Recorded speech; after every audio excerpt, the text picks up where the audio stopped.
is that I didn't put shoes on for the video, which, you know, for any professional, for an endeavour that you want to be professional, you should probably just put trainers on, put shoes on. It's the basic requirements, really, isn't it? So now we've got that settled. You know, why am I wearing a Boca Juniors hoodie?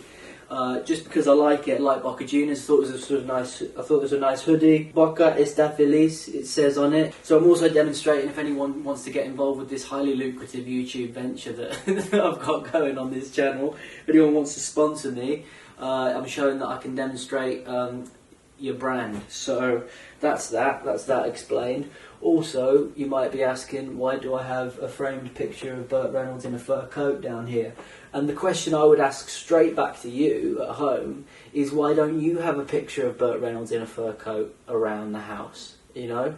Who's the weird one? It's all about perspective, really. So, what are we here to talk about? Of course, it's Marcelo Bielsa. What was he doing before he arrived seemingly out of nowhere and took the city of Leeds by storm? So, I've got preparación here, and that's preparation in Spanish, on my piece of paper. Papel. Paper is papel. I don't know what a piece of is. De papel. Piece de papel. So anyway, I've got a piece of paper with loads of research on it, and from this piece of paper, I'm going to give you the information that you are searching for about Bielsa's past. So, you know, could I have memorised this and put it into a professional format where I could just deliver it to the camera? Absolutely, but it's not what I did. What I did is this. Now, Bielsa was a player, like most managers, was a player.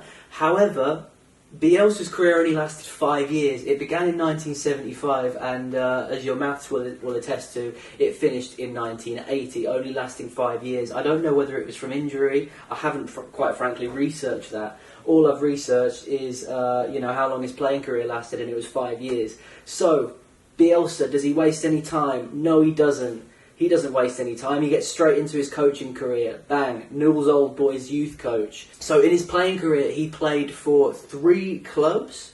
2 of them aren't really worth mentioning because they're really low. They're really low down. No offense, Marcelo. But the other one, who he started for, was Newell's Old Boys in Argentina. In Argentina? That is not a country. It's in Argentina is where it is. So after his 5-year career comes to a close, Newell's Old Boys offer him a coaching position as their youth team coach. So bang, straight away, he's not crying about his professional career ending, or if he did, it's in private. So from 1980 to 1990, he spends that decade as the youth coach at Newell's Old Boys. Now, this is pretty important to Marcelo's career because it demonstrates to the club how good his man management skills are, and how good he is at finding and identifying talent and then nurturing that talent to the point where one day they can join the first team. Marcelo Bielsa coached many of his youth team prodigies, ended up in the first team, which he won a title with in 1992. So one of these youth players that was the most promising and is probably the most famous is former Tottenham manager Mauricio Pochettino. He was discovered by Marcelo Bielsa, scouted by Bielsa, and he was coached all the way through his youth career by Bielsa and Jorge Grifa, who was his one of the assistant youth coaches at the time. And he writes about both of those people in a book which I have got up here. Another demonstration of my advertising capabilities. Lovely book there by Guillaume Balaguer, co-written by Guillaume Balaguer, and it's all from the stories of the life of Mauricio Pochettino, who obviously was a big part of writing the book because it's his book. So usually I don't really like ghostwriters, but it's pretty hard to come across people who don't have a ghostwriter. But this is different because this is a series of conversations he had with Guillaume Balaguer, who is also obviously a Spanish-speaking person. He's from Spain, so that would mean usually that you are a native Spanish speaker. And because Pochettino, it's not like you can write a book in English if your English isn't bang on. Do you know what I mean? So I think we'll forgive Pochettino for not writing his own autobiography in a second language. I think we could probably forgive him of that, I reckon. But yeah, wicked book this. Brave New World is what it's called. Inside Pochettino's Spurs by Guillaume Balaguer and Mauricio Pochettino. So we'll put that back on the side. Where were we before we got massively sidetracked? Oh yeah, Bielsa was the coach at Newell's. I call the Newell's Old Boys youth team Newell's Young Boys. So whenever I say Newell's Young Boys, I'm referring to the youth team of the senior Newell's Old Boys. They're still Newell's Young Men, really. It's Newell's Young Boys, Newell's probably under 18s, and then Newell's Young Men. Newell's Seniors is like probably the retirement home, if they had a retirement home for the club. Anyway, we ramble, we proceed. At the end of his 10-year period, they said, right, you've done so well with the youth team, we're going to give you a shot at the proper team, at the first team, the big boys. Big boys, Newell's Old Boys. Newell's Old Boys, Newell's Big Boys. That sounds gay, which is fine. I'm not homophobic. ADD, who'd have it, right? So, Bielsa is appointed first team coach at Newell's Old Boys. He manages them from 1990 until 1992, but the last thing he does with them is win the Argentinian Premier League, which is called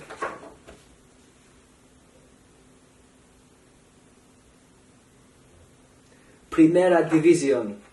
Primera División.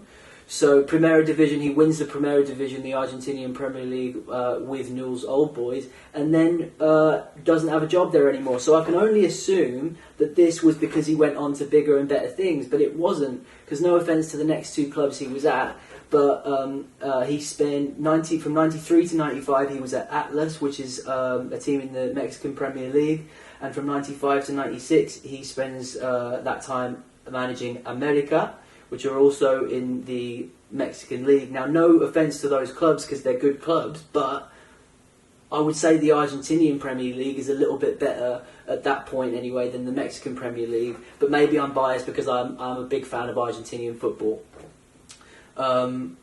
With that aside, so the next time he returns to Argentina is in 1997. He's only there for one season, but he becomes the manager of Vélez Sarsfield. Now, I've probably butchered that pronunciation, but that's how it's written down, Vélez Sarsfield.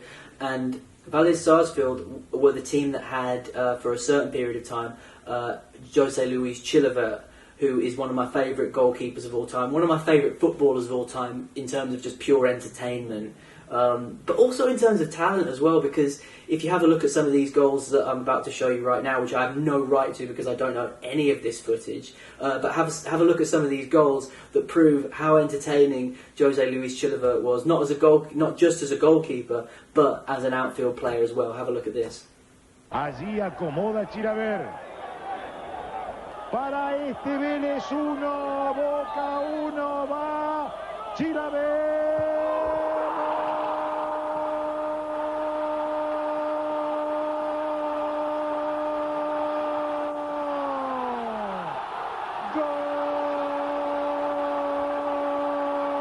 Posición de Chilavert, hubiera pensado que le iba a dar con efecto. Lo que no hubiera pensado es que podía haber hecho lo que hizo, poniendo la pelota en el ángulo. Navarro Montoya se va corriendo, porque ¿qué puede esperar Navarro Montoya? Que el Chilavert le pegue fuerte al palo del arquero, teniendo en cuenta la potencia que tiene en su zurda. Sin embargo, Chilavert se puso de costado, le pegó con efecto al balón, pasó por sobre la barrera, vieron ustedes, pegó en la cara interna y por detrás ingresó al arco. Lo había empujado, Maceda que le pidió penal de McAllister, había empujado. Se viene Chilavert, preparado Navarro Montoya, ya hizo uno de tiro libre, Chilavert,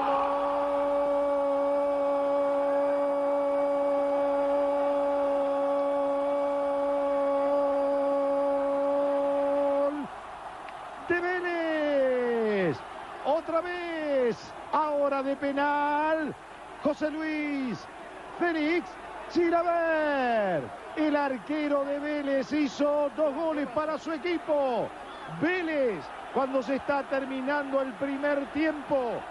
Brilliant, and we're back again, and I hope you enjoyed that as well. So, I would love to be a fly on the wall in a conversation between Bielsa and Chilavert. That would have been so so cool. But this is another thing that baffles me a little bit. He spends one season with them from 97 to 98, wins the thing again. So he spends 3 seasons only in the Argentinian Premier League, the Primera Division. He only spends 3 seasons there, and 2 trophies he wins. This time, he does debatably move on to bigger and better things, and that's why I can understand him leaving after just the 1 year. He goes on to manage Espanyol in La Liga. But that doesn't last very long, because only a few months into his time at Espanyol, which I'm sure he was very happy to be at, the Argentinian national team make him an offer he can't refuse. And to be honest, I put that not in the best way, because I think an offer you can't refuse is a death threat from the mafia. So that's not what happened at all. They offered him the job to coach the national team. So completely couldn't be further away from what I said. So you're in La Liga. You're a champion. You're a proven champion in your own country of Argentina in terms of football management. And now it's your first time in another country, in Spain, in one of the most prestigious leagues in the world. And not much could tear you away from that. But when your national team comes to say, can you be the manager? That's going to be hard for any manager to turn down, especially someone with balls like Bielsa. A lot of people maybe would say, it's too much pressure. I want to continue my club career. I don't want that kind of a challenge. But Bielsa's like, fuck that. Roll on this challenge, let's go. So in his time at Argentina, he spent 4 years there, didn't manage to win anything, but he took the team to 2 Copa Americas and 1 World Cup. Now, you don't spend 4 years at a national team without winning anything, without everyone being behind you. So it says a lot about Bielsa that he managed to retain the job after not succeeding at multiple different trophies, for them to still back you. So that says a lot about his strength. After Bielsa stepped down as the national coach of Argentina in 2004, he then spends 3 years from 04 to 07 kind of just taking stock of everything, having a bit of a break. I mean, the man deserves it. He spent 25 years in football just relentlessly, non-stop. So he takes 3 years out before being appointed the Chilean national team's coach in 2007. He spends another 4 years as a national team manager. So at this point, Bielsa has spent 8 years with a gap of 3 in the middle as the manager of a national team. He returned to club football, back to La Liga where he left to become an international manager.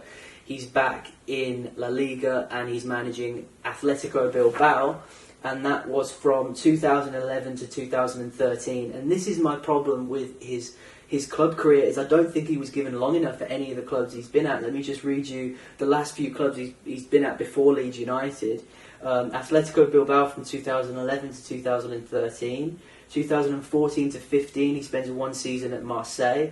At Lazio, he leaves after 2 days, after saying that they wouldn't meet demands he had with transfers. But there must have been another reason, because you know that they're not going to be able to facilitate a transfer request within 2 days, probably. You know, Bielsa knows that. So I don't know what went on at Lazio, but I'm kind of glad politically, we won't get too far into it, but politically I'm kind of glad he only spent a couple of days there, because Bielsa seems... Anyway, we won't get into all the political side of Lazio. So after 2 days at Lazio, he then moves on to Lille. That's only listed as 2017. He didn't spend long at Lille at all. So short-lived time at Lille, and then 2018 until the present day, as we know, he's at Leeds United now. And I hope Leeds United, they've already obviously given him 2 years and they love him still, so it doesn't look like he's going anywhere. Hopefully Leeds United might be the team that gives Bielsa the time he needs to show what a great manager he is, because he spent 2 years at Newell's Old Boys and won a title. He spent 1 year at Valais Sarsfield and won a title. He's also won these trophies, which I shall list right here. Just give a little time for you to read those, what I've typed up. So he's a great manager. We know that. He's a capable manager. He plays exciting football with every team that he manages, and I think Leeds United are going to be the team that really gives him the time of day that he needs. I mean, Alex Ferguson got 6 years, at United of time before he actually won anything. And who knows, there could have been There could have been a few other Alex Fergusons. I'm not going to say the world's littered with them, but there definitely could have been 4 or 5 other Alex Fergusons that we won't know about because they weren't given sufficient amount of time to prove that they were another Alex Ferguson. So, I love Marcelo Bielsa. I think he's a great character. I think he's a great manager. I think he's exciting, which is why we watch football in the first place. And I've enjoyed doing this video, so I hope you've enjoyed it as well. If you have, click the like button, click the subscribe button, tell your friends, tell your enemies. We need all the help we can get. And good luck with Bielsa at Leeds, but let's hope he doesn't beat Spurs because that's my team. Either way, have a good life. We'll see you on the next video.